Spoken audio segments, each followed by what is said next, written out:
सितंबर के पहले हफ्ते में कोलकाता में उर्दू एकेडमी का एक कार्यक्रम होना था। साहित्य से जुड़ा कार्यक्रम था तो समय से गेस्ट को निमंत्रण भेज दिया गया था। पोस्टर भी छप गए थे, सारी तैयारियां हो चुकी थी, लेकिन एन वक्त पर कार्यक्रम को कैंसिल कर दिया गया। वजह थी गीतकार जावेद अख्तर को भेजा गया इन्विटेशन। कार्यक्रम में उन्हें बतौर गेस्ट बुलाया गया था।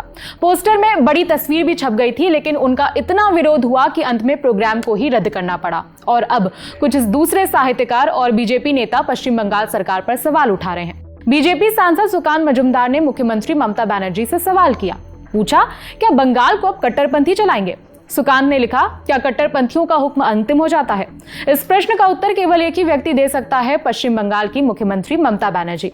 पश्चिम बंगाल उर्दू अकादमी ने राशि मुशायरा कार्यक्रम में पद्मश्री और पद्म भूषण से सम्मानित प्रसिद्ध शायर जावेद अख्तर को बुलाया था, लेकिन कथित तौर पर कट्टरपंथियों के लगातार दबाव में रद्द कर दिया गया है। हैरानी की बात यह है कि राज्य सरकार को कट्टरपंथी सांप्रदायिक ताकतों के भारी दबाव का सामना करना पड़ा, जिन्होंने बंगाल में ऐसे प्रतिष्ठित शायर के प्रवेश पर भी विरोध किया। इंडिया टुडे से जुड़े अनुपम मिश्रा की रिपोर्ट के मुताबिक पश्चिम बंगाल में हर साल उर्दू अकादमी की ओर से कार्यक्रम आयोजित किया जाता है। ये कोलकाता के कला मंदिर में होना था। इसमें गीतकार जावेद अख्तर और फिल्मकार मुजफ्फर अली को बुलाया गया था।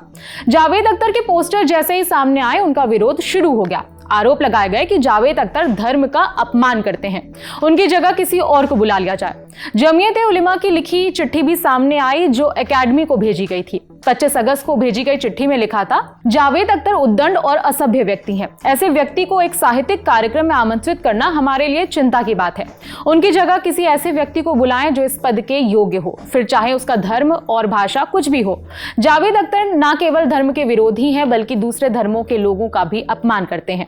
उनको ना बुलाने की हमारी विनती अगर नहीं मानी गई तो हमें लोकतंत्र का दूसरा रास्ता अपनाने को मजबूर हो जाएंगे। उर्दू अकादमी का उद्देश्य उर्दू साहित्य और लेखकों की सेवा करना है, ना कि ईश्वर के प्रति नफरत फैलाना और प्रचारित करना। जमीयत ने लेटर में यह भी याद दिलाया कि पहले उन्होंने बांग्लादेश की लेखिका तस्लीमा नसरीन के खिलाफ भी आंदोलन किया था, जिन पर पैगंबर मोहम्मद के खिलाफ लिखने का आरोप था। उस आंदोलन के चलते तस्लीमा को बंगाल छोड़ना पड़ा था।